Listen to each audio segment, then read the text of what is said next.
Halo sahabat-sahabat hati, jumpa lagi dengan saya Linda Wahyudi di podcast saya. Kali ini saya dapat tamu yang istimewa, yaitu Ibu Ana. Halo dulu Bu Ana. Anakku namanya. Oke, Ibu Ana ini adalah tokoh perempuan dari dulu yang saya kagumin, yang sangat konsisten terjun di WKRI. Betul ya Bu? Sudah berapa tahun terjun di WKRI Bu? Udah lama ya, dari Sebelum menikah? sudah menikah. Sesudah Sudah menikah, tapi anak masih kecil-kecil. Gitu. Berapa? Tahun berapa ya? 20 tahun ada? Lebih? Kurang lebih. Lebih lah. Lebih ya. Oke, saya nanya dulu, kenapa begitu setia dan konsisten? Ya, kalau karena anak dari dulu memang senang aktif gitu ya. Pengalaman anak itu lihat dari ibu anak sendiri, aktif di gereja. Sebetulnya bukan ibu anak aja, keluarga anak, bapak, ibu, Semua aktivis semua aktif. gereja. Jadi dari dulu anak masih di Bandung, karena anak lahir di Bandung kan. Oh, orang Bandung, makanya Ayu, Mojang Priangan. Lahir di Bandung, lihat bapak ibu gitu.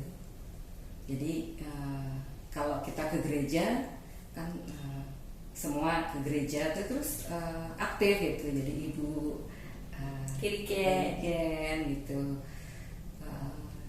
Ya bapak juga dia membantu di atas gitu. Jadi kakak-kakak juga ikut aktif di sekolah. Juga dulu ada paduan suara tuh untuk siswa-siswi sekolah dulu, SD Santa Maria dulu itu ikut.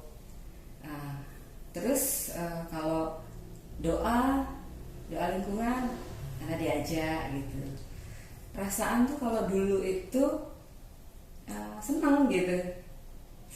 Jadi pada intinya memang dari kecil sudah gitu. jegur di keluarga yang terus aktivis gereja. Ikut legio juga gitu kan, dengan Legio, teman-teman gitu. ya.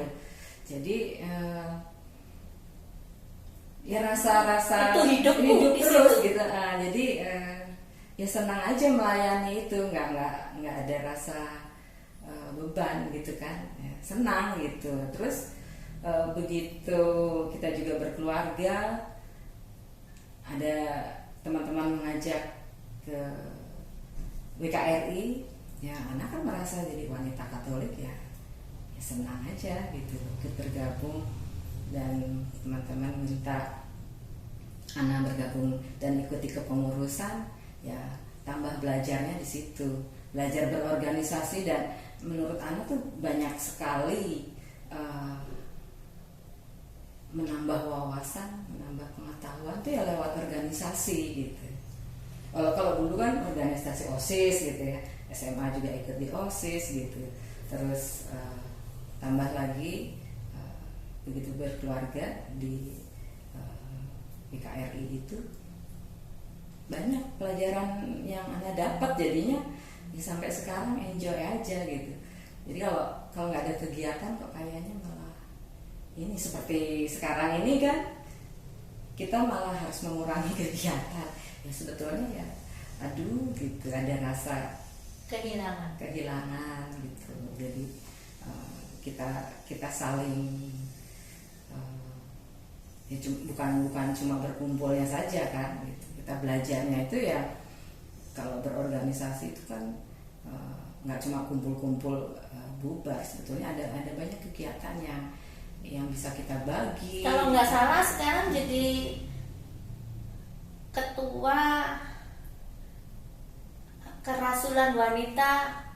Oh itu paroki. Kalau di kebetulan kalau di gereja katedral itu pastor paroki kan membentuk namanya itu ada kerasulan wanita gitu. Jadi itu beda dengan WKRI ya? beda. Jadi kalau WKRI kan organisasi massa nasional, ada dari pusat Jakarta, tingkat daerah. Kalau Ana di sini sih di cabang gitu. Jadi tiap paroki ada cabang-cabang. Ana membantu di cabang. Walaupun di kepengurusan yang sekarang ini Ana juga ditarik di PD-nya untuk daerah ya, Bali NTB, tapi ya Ana harus sebagai anggota, sebagai ini Ana kan ada di ranting gitu ya, ranting yang punya massa itu. Jadi Ana apapun. PD itu apa ya? DPD. Oh, DPD. Dewan Pengurus Daerah. Oke Mbak Ana, selama pelayanan ini dari anak-anak kecil tuh sampai sekarang ada nggak tantangan dari pihak keluarga sendiri, suami, anak-anak? Kalau ya puji Tuhannya tuh kalau anak selalu didukung suami dan anak-anak. Ya terlebih sih dari suami ya pastinya, karena kita kalau nggak ada dapat dukungan kan ya nggak mungkin kita bisa aktif ke sana ke sini gitu kan. Dan itu yang jadi support, semangat gitu. Jadi kita nih kalau berkegiatan ada dukungan kan, kita nggak mikirin nanti diomelin atau apa gitu kan. Jadi bukan untuk masalah diributkan di rumah nanti gitu kalau anak ikut ini ikut itu gitu. Dan anak-anak untungnya juga mensupport gitu. Jadi kita bagi-bagi tugas lah waktu anak-anak masih kecil juga gitu, bagi-bagi tugas. Jadi tidak melulu pekerjaan perempuan yang dianggap pekerjaan perempuan itu harus dikerjakan perempuan gitu. Terus laki-laki tidak bisa mengerjakannya. Untungnya Mas Heri suami selalu mensupport gitu. Jadi yang penting keluarga terurus, beres, urusan dengan keluarga beres gitu. Jadi ya kita bagi-bagi tugas gitu. Kan saya lihat Mas Heri sendiri kan orangnya aktif di gereja juga. Jadi bukan sepihak nih, dua-dua aktivis ini kan, juga pengurus paroki juga kan, PSE ya. Iya. Oke. Bagaimana Mbak Ana juga bisa membagi waktu antara mensupport Mas Heri sama tugasnya sendiri di WKRI kan cukup banyak kalian. Ya itu tadi, kita saling support gitu, saling dukung gitu. Jadi kita mengatur waktu sih kadang-kadang kan gitu. Jadi kapan atau siapa yang akan sibuk di hari itu gitu. Jadi saling tanya gitu, besok acaranya apa gitu. Jarang loh yang gitu. besok kalau Mas Heri manggilnya suka Ajeng ya, besok Ajeng acaranya apa gitu. Mas ada begini ada ya, kita bagi tugas di situ gitu. Jadi segala sesuatu itu kan kalau dikomunikasikan, kita buat jadwal bersama ya jalan semua gitu. Jadi kadang-kadang yang jaga toko gantian ya. Sekarang ya seperti itu gitu. Jadi dulu pun ya seperti itu gitu. Jadi kita di komunikasi itu yang penting gitu. Jadi ya pengertian ya komunikasi ya, itu sudah jadi support buat melakukan sesuatu itu dengan enak gitu. Mbak Nah, yang selama ini saya kenal Mbak Ana ya, kan saya mengenalnya itu sebagai sosok yang sangat mudah tersenyum, tertawa, dan saya lihat itu di mana-mana kumpul sama siapapun itu enjoy dan happy banget. Kayaknya tuh ke semua lapisan bisa masuk gitu.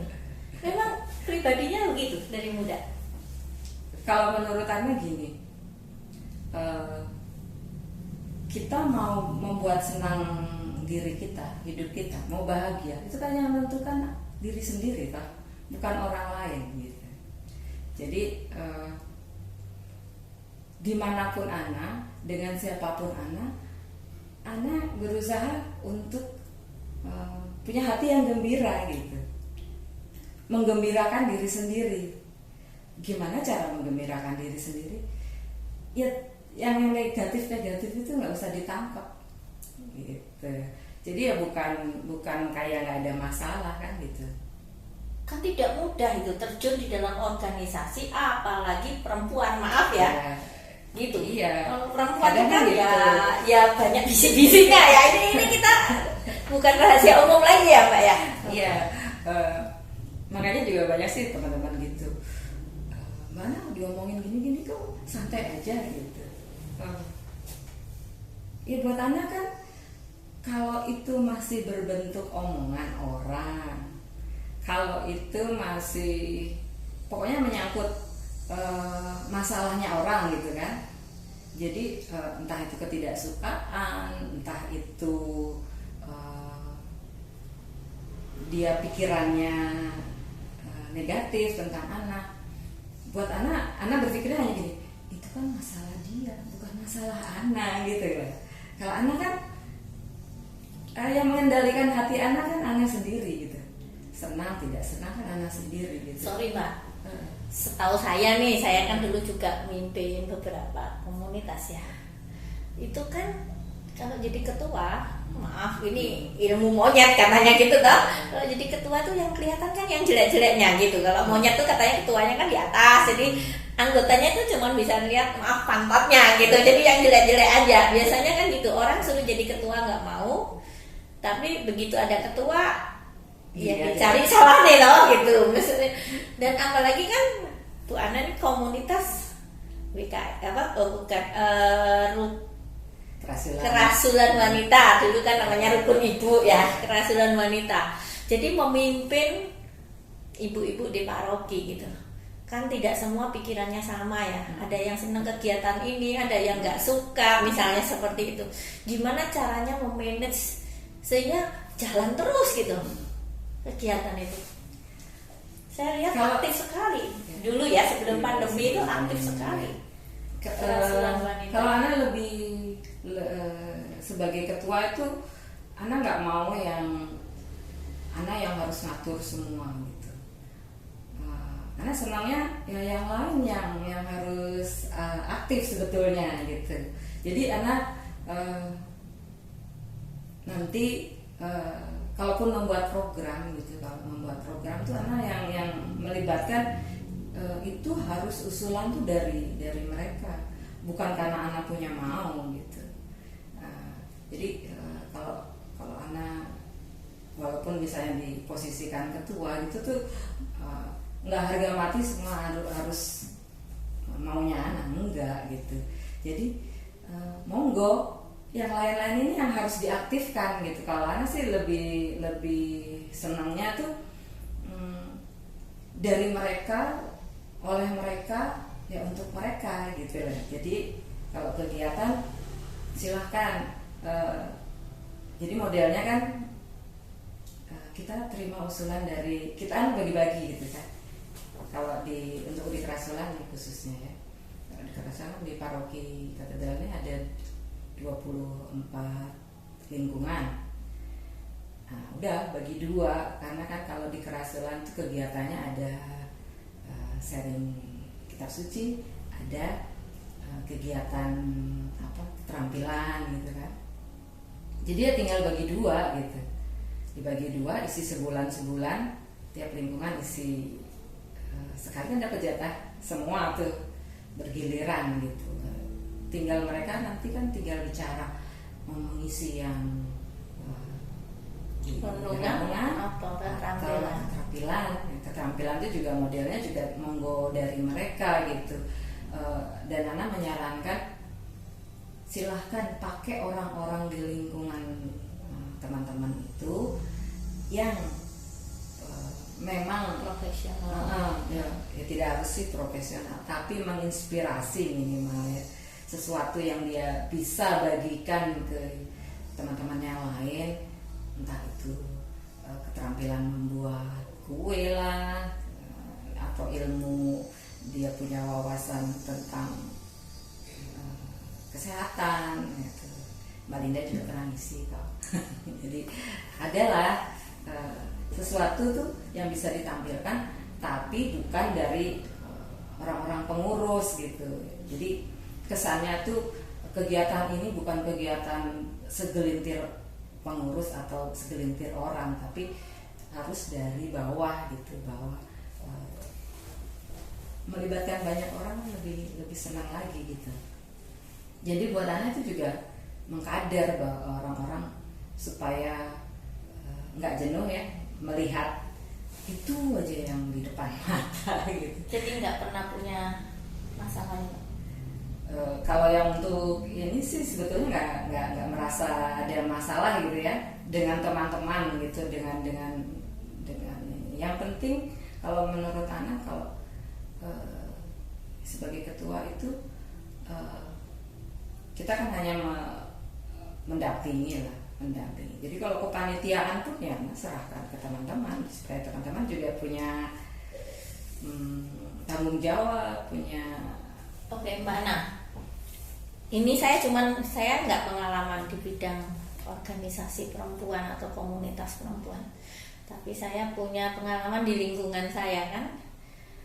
Kerasulan wanita itu kok sulit sekali untuk mengumpulkan orang ya. Dalam arti saya tidak tahu, mungkin lingkungan saya sudah senior semua, orang malas kumpul-kumpul. Ini sebelum pandemi ya saya cerita. Jadi yang datang cuman itu sedikit. Nah kalau dibilang ada pertemuan di paroki kan setiap tanggal 8 ya. Nah, setiap tanggal 8 ya yang hadir cuma saya kan sebagai wakil gitu loh. Cuma saya, yang lain enggak. Jadi saya pikir ya udah saya yang wakilin gitu. Gimana caranya Mbak Ana memotivasi gitu loh, bahwa ini nggak cuma sekedar kumpul-kumpul loh, ini ada sesuatu gitu. Ataukah itu tugas ketua kerasulan wanita setiap lingkungan, atau memang Mbak Ana juga berusaha untuk menarik gitu, ayo gitu. Kalau saya tidak tahu di lingkungan lain ya Mbak. Tapi itu jadi masalah yang sama di sama juga ya gitu. Jadi beberapa lingkungan yang anak kunjungi juga kan anak tanya gitu, ada kendala apa gitu. Beberapa sih karena merasa itu masih jam kerja gitu kan. Jadi belum pulang, mungkin dalam perjalanan pulang. Terus kalaupun sudah niatnya pulang, pikirannya pulang gitu kan. Jadi untuk kegiatan lagi aku belum mandi, aku ini, jadi banyak yang masih berpikir gitu. Terus ada juga yang ibu-ibu muda sih yang masih pikirannya dengan anak, dengan keluarganya gitu, anaknya masih kecil gitu. Nah kalau mungkin kalau yang udah berumur ya pikirannya ya sudah enjoy di rumah, malas gitu. Tapi ya sebetulnya juga kembali ya ke pribadi gitu. Kalau seperti Ana itu kalau memang dari kecil terus gitu kan ininya tuh selalu ada kerinduan untuk berkegiatan apapun itu, ya pasti kangen gitu. Ya pasti kalau nggak ngumpul malah nggak enak gitu. Ada rasa yang gimana, mau dibuatin program seperti apapun, semenarik apapun, itu ya awalnya itu aja. Dan Ana lihat sih itu sih orang yang mungkin ininya sama ya dengan Ana, ya apa? Ya saya sempat diundang ke kerasulan wanita di lingkungan yang lain untuk buat renungan. Selalu kan ditutup dengan ketuanya atau ngomong, dan itu memang selalu kendalanya. Saya harus bagaimana lagi mengundang, ini membuat acara, toh juga yang hadir ya itu saja. Itu saja. Berarti kendalanya semua sama ya, sama. Tiap lingkungannya. Ya kebanyakan seperti itu. Apalagi memang perempuan gitu kan. Kalau perempuan tuh udah fokusnya keluarga aja gitu, nggak yang ini pikirannya tuh sudah berat dengan untuk di dalam keluarga aja, ya pasti rasa berat gitu. Walaupun sebetulnya itu pun sebetulnya kan anak melewati masa-masa itu kan. Karena dulu kalau seperti anak nih gini, dulu waktu anak-anak kecil kan juga anak menghadapi masa-masa anak-anak punya anak kecil gitu.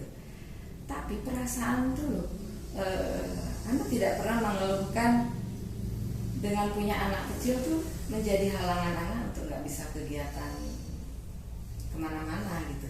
Kalau sekarang nih perasaan tuh orang-orang gitu, ayo kita latihan kur gitu. Enggak, anakku mau ujian gitu loh, nungguin anaknya belajar gitu loh. Kalau nggak ditungguin anakku nggak belajar, anaknya mikir, loh kok gitu ya? Yang sekolah sopo? Yang sekolah siapa gitu loh.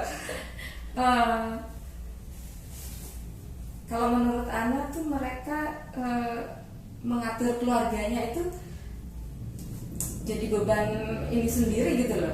Padahal sebetulnya nggak begitu pun bisa gitu loh. Jadi itu prioritas. Sebetulnya bukan prioritas seperti itu. Memangnya anak nggak ngurusin anak mau belajar, mau ujian gitu. Anak nggak mikirin itu. Kan anak juga mikirin. Cuma menghadapinya, cara anak pikir cara menghadapinya yang berbeda gitu. Kalau dulu anak tuh waktu anak kecil masih sekolah gitu ya, karena sekarang anaknya udah kerja, jadi walaupun anak punya anak kecil, perasaan nggak ada alasan untuk tidak berkegiatan. Sekarang bagaimana cara kita membuat anak-anak itu bisa mandiri sebetulnya, belajar pun belajar sendiri. Kalau anak lebih kami itu lebih ke anak-anak itu lebih memberikan reward gitu, nggak omelan gitu. Begitu anak dapat omelan sebetulnya males dia belajar, diomelin tuh kan males gitu. Belajar kayaknya kan udah jenuh tuh deh di sekolah.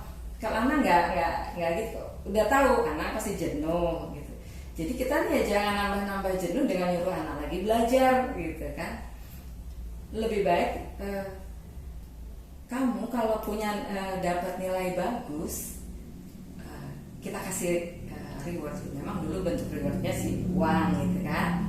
Jadi kita tantangin tuh anak-anak, kamu dapat nilai 10, dia dapat nilai 10 itu dapat 10.000. Ya, kalau dapat 9 ya 9.000. Tapi 8 juga dapat nilai 8. Enggak dapat apa-apa. Pokoknya rewardnya itu yang nilai tertinggi gitu.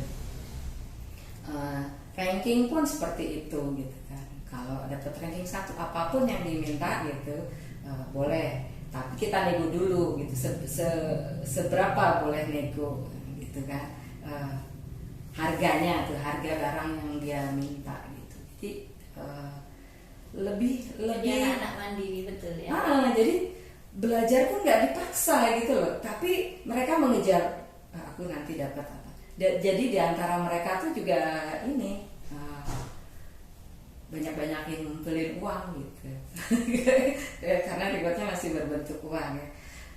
Ada sih kalau misalnya ranking 1 ditantangin juga gitu, boleh nggak beli handphone gitu. Boleh, nah soal harganya kita yang atur. Jadi begitu nanti ini kan kita infoin, dan itu terbukti gitu loh kalau anak diberi istilahnya penghargaan, sebetulnya penghargaan yang kita ingin ini. Dan anak pun dikomunikasikan mau apa. Kita misalnya mau dulu kita mau beli sesuatu pun karena anak 3 ya, anak-anak 3, jadi kalau mau beli sesuatu kan biasanya di antara mereka juga bisa jealous iri ya. Gitu kan gitu. Kalau anak nggak ngaturnya gini,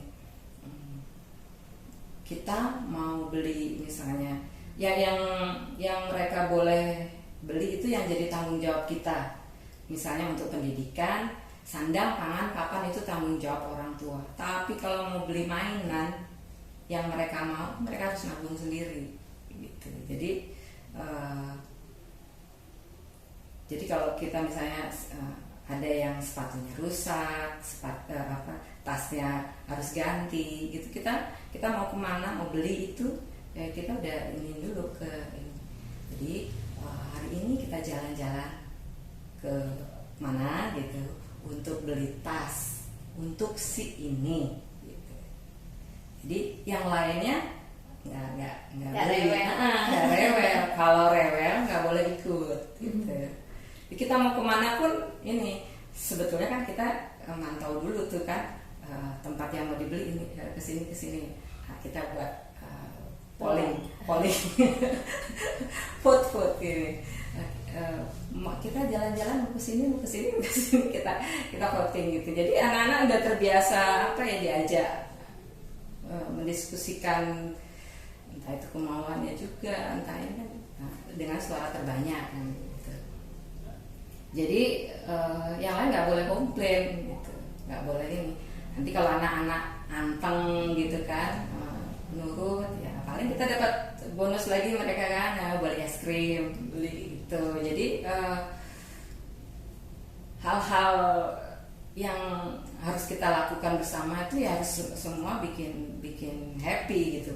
Jadi kalau ada yang nangis, ada yang ini udah mau nangisnya kayak apa ya kan, kalau anak-anak sekarang tuh kita lihat ya diajak ke mall misalnya gitu, udah pegang boneka, udah yang dia mau itu udah nangis jerit-jerit nggak dikasih. Kalau anak-anak nggak gitu, oh ya udah silakan pegang, bawa kemana gitu, tapi udah nanti mau pulang taruh ya gitu. Karena memang itu bukan yang mau dibeli gitu. Bagus, pengajarannya bagus. Terus dulu juga gitu, mereka kok punya uang gitu, kita kan kasih uang jajannya itu seminggu gitu. Ini pokoknya seminggu, mau ditabung mau dijajan itu urusan kalian. Tapi nanti kalau kalian perlu misalnya yang bukan tanggung jawab kita sebagai apa itu tadi sarapan itu mereka harus ini sendiri. Nah kurang itu baru minta gitu. Kalau mereka baik ya kita ya masa sih nggak diturutin gitu. Yang penting kan kita lihat, dan anak-anak tuh juga tahu gitu dia tuh bisa minta apa enggaknya kan gitu ya kan, dia tahu batasannya juga. Malah dulu si kecil tuh malah dia sering punya uangnya lebih banyak gitu kan, sampai gini kalau kita nggak beli bu, nggak ada uang gitu alasan kita gitu, sampai dia yang gini, aku punya kok mama kalau nggak punya uang aku punya mama nggak punya uang gitu. Kadang kan kita bahasanya kita kan nggak ada uang, sampai dia tuh yang gitu, aku punya uang gitu, kalau mama kurang uang minta sama aku. Mana saya kalau lihat ya kehidupan Mas Heri sama Mbak Ana ya saya sedikit banyak tahu lah. Jatuh bangun maksudnya dengan pekerjaan yang ini pindah itu bagaimana Mbak Ana menemani Mas Heri, karena saya lihat sampai hari ini kayaknya couple ini sangat membagi kegembiraan loh, di mana-mana kembar berdua terus bercanda seperti kemana-mana ya berduaan, foto ya di mall mana ya berduaan gitu. Gimana itu? Ya kalau kita sih sebetulnya membangun relasinya itu dibuat senyaman dan sehappy mungkin gitu. Kan Mas Heri tidak terlalu di atas kan. Saya lihat hidupnya kadang-kadang ya turun kan gitu ceritanya ya, turun dalam tanda petik. Nah itu bagaimana? Ya kita juga mengalami masa-masa sulit, masa-masa sulit kita kan, bisnis kita ditipu orang itu sampai kita harus hilang semuanya gitu, dari yang kita punya rumah, punya kendaraan gitu kan, itu habis semua.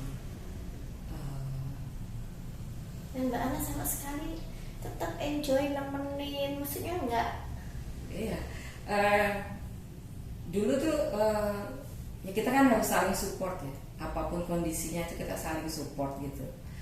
Nggak ada namanya pada saat jatuh kita menyalahkan yang lain gitu. Berarti mentalnya Mbak Ana kuat banget loh.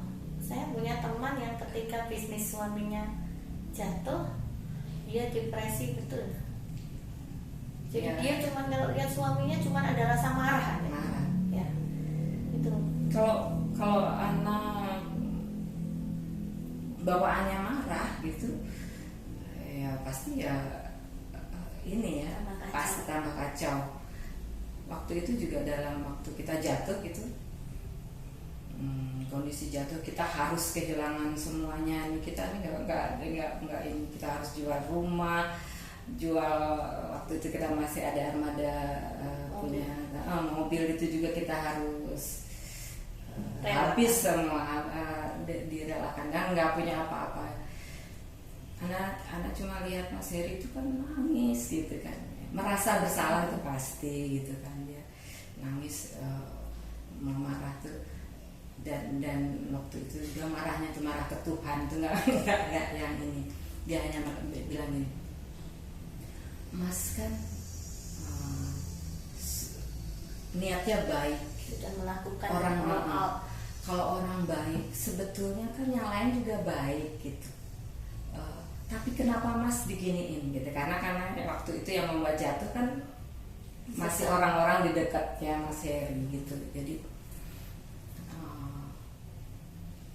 yang akhirnya Mas Heri juga itu lama itu Nggak mau berkegiatan. enggak ya, jadi ke gereja pun enggak ini gitu.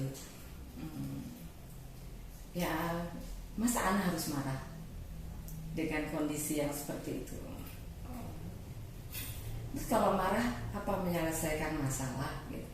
Kalau nangis terus juga apa menyelesaikan masalah juga kan enggak gitu. Kita harus bangun gitu. Ya Ana cuma waktu itu bilang ke Mas Heri gitu, Mas, kalau anak itu tinggal di gubuk itu juga nggak masalah gitu. Nggak buat anak nggak harus mau tinggal di gubuk gitu. Yang penting kita bersama-sama. Kita keluar dari masalah ini, kita bersama-sama gitu. Jadi ya buat anak mau marah juga ke siapa gitu. Karena mungkin Mas Heri kan lebih marah lagi gitu. Semua orang pasti marah ya. Orang sampai Tuhan aja jadi marah kan gitu. Jadi kenapa juga harus ikut marah? Tapi kalau orang luar seperti saya melihat kayaknya Mbak Ana nggak pernah punya masalah gitu loh, karena happy terus bawaannya gitu. Kalau saya nggak kenal dekat sama Mbak Ana, saya nggak tahu loh. Kalau perjalanannya Mbak Ana seterjal itu saya nggak tahu. Ya itu tadi, kalau Ana tuh Ana hanya pandangan terhadap suatu masalah. Kalau Ana nangis berdarah-darah bisa menyelesaikan masalah, Ana akan nangis berdarah-darah. Kalau Ana harus marah gitu, marah semarah-marahnya, itu bisa menyelesaikan masalah, Ana akan marah semarah-marahnya gitu. Yang penting itu menyelesaikan masalah. Kalau itu tidak menyelesaikan masalah, ya ngapain gitu kan? Bagus prinsipnya ya. Prinsipnya itu sebetulnya kan hanya begitu gitu loh. Misalnya ya dengan siapapun gitu, orang marahin anak atau apa gitu, dan anak harus nangis, itu selesai masalahnya, ya anak nangis kan gitu. Intinya kan seperti itu. Tapi kalau itu tidak menyelesaikan masalah, ya sudah, nggak usah berlarut-larut di situ gitu. Tapi dalam keadaan sulit seperti itu sampai keluar, Mbak Ana melihat nggak tangan Tuhan yang sangat gede itu menolong? Oh, Ana rasakan banget gitu. Ana rasakan banget gitu. Dan Mas Heri juga setelah Ana support seperti itu kan, akhirnya dia juga tersadar gitu. Iya ya, yang bilang Mas baik itu siapa? Kan dia selalu berpikir gitu, Mas ini udah baik lu sama orang gitu. Kalau orang baik itu pasti dibaikin sama orang. Dia tuh gitu dulu tuh gitu. Tuhan aku sudah baik. Terus yang bilang baik itu siapa ya? Dia dia sadar sendiri. Ya. Yang bilang masalah itu siapa? Jadinya ya sudah. Jadi akhirnya ketawa. Ya. Akhirnya ya itu akhirnya gini. Iya ya, kalau kita nangis ya kan meratapi masalah itu bisa menyelesaikan masalah. Mari kita meratapi sama-sama. Ayo kita nangis sampai berdarah-darah dah gitu. Kalau itu menyelesaikan masalah. Terus kalau enggak, kalau itu nggak menyelesaikan masalah, kita mau apa gitu. Tapi hebat ya, bisa keluar dari masalah itu. Ya itu tangan Tuhan gitu. Jadi pada saat kita pasrah, pada saat kita sudah Tuhan atur, Tuhan, saya sudah tidak mampu nih, mau kita apa nggak ini? mampu. Perasaan tuh kita malah dikuatkannya dengan apa? Mendengarkan masalah orang. awal-awal kita bisa ini tuh, kita nggak cerita masalah ke orang, banyak kan orang cerita masalah dia. Jadi gini, kadang ada ibu-ibu yang ini, wah aku benci sekali sama ibu ini. Ada masalah apa? Ya gara-gara hutang gitu. Dia ditagih ini berapa sih hutangnya gitu. Kamu hutangin berapa? 5 juta ya. Nanti kita tahu 5 juta jadi sudah stres gitu. Kita ratusan juta gitu. Kita ratusan juta, rumah hilang ya kan? Mobil hilang. Mobil juga nggak satu waktu itu katanya itu semua hilang, nggak punya apa-apa gitu. Itu sudah stres. Apa kita kuat? Terus kita lagi masih perkaranya masih di bawah-bawah kita. Ternyata dia lebih parah. Karena ada yang Jadi dia terhibur karena ada orang yang lebih parah. Enggak, dia mungkin nggak terhibur. Oh gitu. Saya pikir dia terhibur karena ada yang lebih parah. Karena dia solusinya tetap kekeh kan. Pokoknya orang ini harus bayar hutangnya ke aku. Sementara kita kan enggak gitu. Dia stres ngejar masalahnya dia kan. Ngomel-ngomel sana sini gitu kan. Nah, sementara kita kan cuma dengar gitu kan gitu. Terus gitu sudah stres, kita lega. Dengar lagi Lega, kok aku gak stres ya gitu. Stres ya, masalah kita lebih gede gitu. Dia cuma berapa juta, kita ratusan gitu kan dia. Ya banyak itu, tentang masalah apapun gitu banyak yang ini juga kan. Dan sekarang anak-anak sudah mentas ya. Yang satu sudah berkeluarga, udah punya cucu ya. Belum. Belum. Terus yang dua sudah masih bekerja. Ya prinsipnya semua udah bekerja sih. Oh, gitu. semua sudah bekerja. Jadi dengan anak-anak nggak ini lah untuk sudah mandiri secara finansial. Gitu. Jadi ya sekarang sebetulnya kalau kita yang kita rindukan yaitu ya kita syukuri pastinya ya. Terus saat-saat pelayanan lagi ini kan dengan kondisi seperti ini nggak bisa ini jadinya ya gimana gitu. Tapi ya tetap kan kita harus tetap ini ya bertahan. Jadi bisa jadi contoh buat kami couple yang melayani dengan penuh senyum. Saya belum pernah melihat mana marah. Ya itu tadi Senyum. Kalau marah itu menyelesaikan masalah, Saya marah. marah. Tapi kalau nggak menyelesaikan masalah ya buat apa marah? Capek gitu. Kita mau ngeluarin emosi marah tuh kayaknya tuh udah. Oke, Mbak Ana, andaikan nih kata terakhir nih misalnya Mbak Ana supaya bisa menginspirasi perempuan-perempuan muda dimanapun berada gitu ya, apa yang Mbak Ana ingin sampaikan sih kalau misalnya suami sedang down, misalnya dalam masa pandemi misalnya habis pekerjaan sudah kosong misalnya ya penyanyi lah atau IO lah yang kena imbasnya ya, misalnya yang keras atau yang orang kerja di hotel tiba-tiba kan kosong begitu. Mbak Ana ingin memberitahu apa sih pada perempuan-perempuan muda itu menghadapi stresnya kayak begitu? Ya itu tadi sebetulnya prinsipnya, kalau anak kan prinsip dablek gitu ya, dablek gitu. Jadi nggak usah berpikir yang terlalu jauh gitu kan. Terus jangan juga kemakan gengsi gitu. Ada orang tuh yang kondisinya sudah di bawah, tapi gengsinya tetap di atas, gaya hidupnya gitu kan. Itu juga ya dikurangi lah gitu. Jadi kita menyesuaikan dengan keadaan dan tetap harus saling support gitu. Kondisi ini kan nggak cuma kita sendiri loh, semua merasakan gitu. Jadi ya sudah dinikmati. Ya itu tadi, hati yang gembira adalah obat juga itu. Jadi coba Mbak Ana saya ngomong sama mereka, kalau kamu nangis bisa menyelesaikan masalah, silakan nangis berember-ember gitu.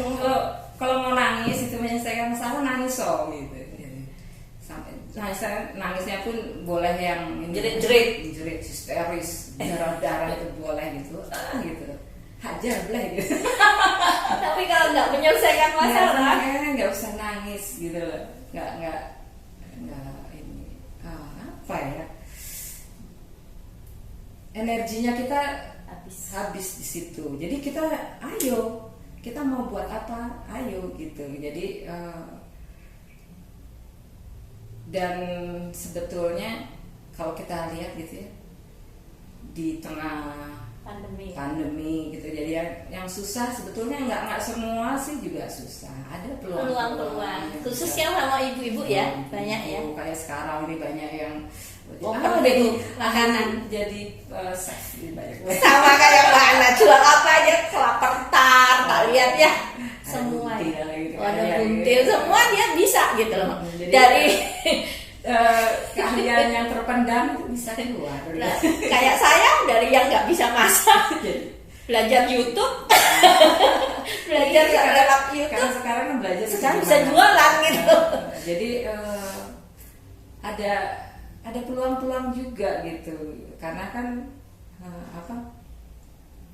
intinya kalau kita punya pikiran itu tidak fokus di masalah dan di ini kita sendiri, ke diri kita sendiri, ke ego kita sendiri, justru kita ini memikirkan masalah yang lain, itu kayaknya masalah kita malah lepas gitu.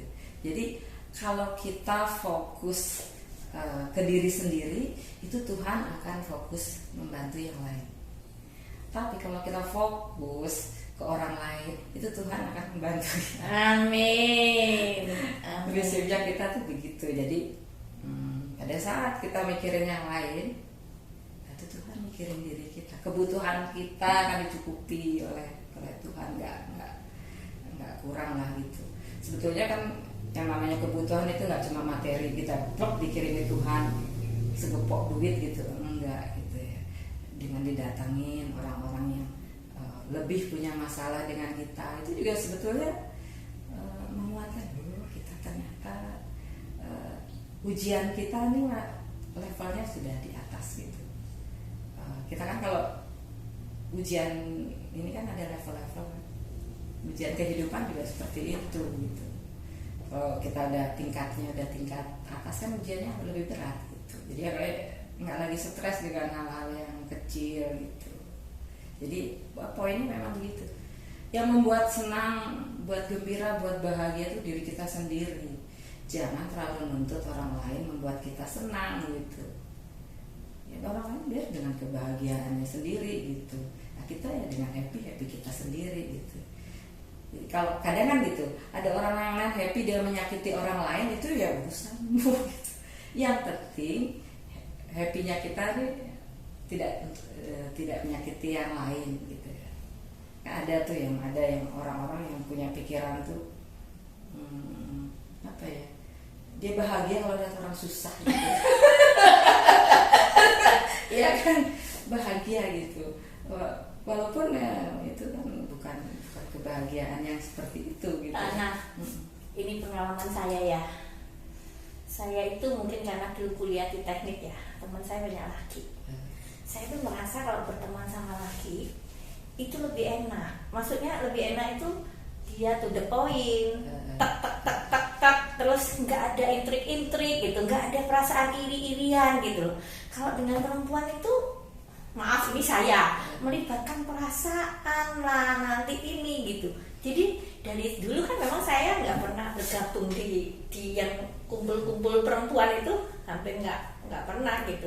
Kalaupun pernah ya saya nggak pernah ngomong, diem gitu di sana ya, cuma sebagai pendengar atau diem, karena saya khawatir gitu loh kan, ya tau lah Mbak, perempuan itu diidentikan dengan ngerumpi lah, gosip lah, seperti itu. Dan saya memang dari kecil kan diajarin mama pokoknya nggak boleh nonggo. Mama itu paling nggak suka anaknya nonggo, nggak suka gosip, mendingan kamu kerja daripada nonggo gitu. Jadi itu kan udah tertanam di pikiran saya, jadi sampai gede pun terbawa gitu loh, wah saya mendingan kerja gitu daripada saya kumpul-kumpul gitu. Ana pun sebetulnya punya karakter yang seperti itu. Karena gini, Ana ini kan punya kakak 2 laki ya. Ana perempuan sendiri. Enggak, ada adik-adik perempuan. Jadi perempuan paling besar, kakak laki. Dulu perasaan tuh ibu spesial kalau dengan yang laki. Jadi kita ngerjain apa-apa tuh untuk yang laki. Karena memang orang tua zaman dulu kan seperti itu ya. Tempat saya sama. Jadi malah itu yang memicu anak pengen gayanya kayak laki. Jadi dari dulu tuh anak tomboy gitu ya.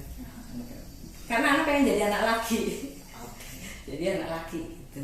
Sekolah ya senangnya juga ngumpul sama. Berarti sekarang hebat tuh ya, bisa mimpin komunitas yang ibu-ibu, terus ikut jegur di WKRI yang semuanya ibu. Sedangkan saya kayaknya sudah pasang jarak gitu loh. Saya lebih senang, jujur saya lebih senang bersahabat dengan laki karena praktis, tidak kakean ngomong gitu. Maksud saya seperti itu gitu. Ya mungkin bawaan yang pikiran yang seperti itu yang kebawa gitu. Kayak dulu kan anak mainnya juga sama, pasti anak kayak zaman SD SMP itu punya temen cewek hanya berapa orang, solidnya itu, yang lain cowok. Kita acara-acara kalau kita liburan tuh ya yang ininya cowok-cowok gitu loh, yang mainnya tuh ke gunung, ke ini pokoknya yang nggak ada cewek-ceweknya lah pokoknya. Kita kebetulan cewek-cewek itu tomboy semua gitu, jadi gampang. Terus begitu SMA pun anak kebetulan di kelas itu ceweknya sedikit, cowoknya banyak. Kuliah pun seperti itu, ceweknya sedikit, cowoknya banyak. Jadi memang karakter itu kebawa terus ya. Jadi lebih enjoy memang dengan cowok yang apa adanya, spontan gitu ya, nggak mikirin ini. Jadi anak pun seperti kalaupun sekarang bergabung gitu kan dengan dan harus ya boleh dibilang mimpin ibu-ibu yang lain, tapi anak tetap ininya karakternya anak tuh ya seperti itu, nggak ngomongin orang gitu, karena memang buat anak itu nggak penting gitu, nggak itu ke bawah aja gitu. Terus ya lebih mikir ini aja, enjoy ke anak apa adanya gitu. Karena kalau anak kan jangan memperkeruh lagi dengan anak buat gosip-gosip tentang siapa, ngomongin siapa gitu yang ini. Kalaupun anak dengar ini, ya anak kan ya dengar juga gitu, dengar ini. Ya sampai ada yang bilang juga mana jadi ngomongin gitu, ya anak dengar juga gitu. Cuma anak nggak responnya tuh nggak harus dengan emosi, nggak harus dengan marah, nggak harus dengan. Kalau menurut Mbak Ana orangnya ekstrovert, maksudnya sama siapa aja bisa bergaul ya? Oh, buat anak tuh temen tuh harus banyak, musuh itu satu aja udah kebanyakan gitu. Jadi kalau ada yang memusuhi, itu kan bukan urusan anak gitu kan. Itu pikiran anak gitu loh. Jadi seseorang kalau sampai dia membatasi dia berelasi dengan yang lain, sekalipun itu orang yang tidak menyenangkan gitu, itu buat anak kok kayaknya rugi gitu. Lalu kita bisa belajar dari orang-orang yang menyebalkan gitu. Kita nih kalau mau menerima apapun itu jangan membatasi. Jadi kita mau belajar, mau apa tuh ya dengan banyak orang, dengan berbagai karakter gitu. Yang poinnya kan diambil yang baik-baiknya aja gitu. Menyebalkannya jangan ikut-ikutan gitu. Jadi kalau misalnya pun ada orang yang ngomongin anak gitu kan, ini gitu, ngadu gitu kan, ya anak tuh nggak harus merespon ini gitu loh. Yang penting senyum. Ya senyum. Anak tuh hanya berpikir gini.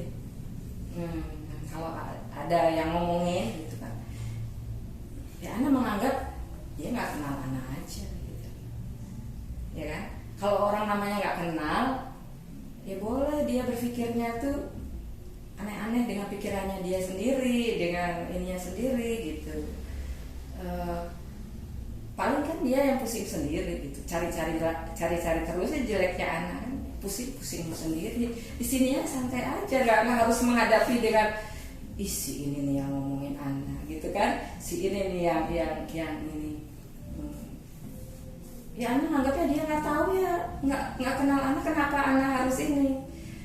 Anak hanya merasa gitu. Kalau dia memang teman anak, sahabat anak, merasa dia tahu anak, ya pasti kan nggak begitu kan. Anjing hanya menggonggong pada orang asing.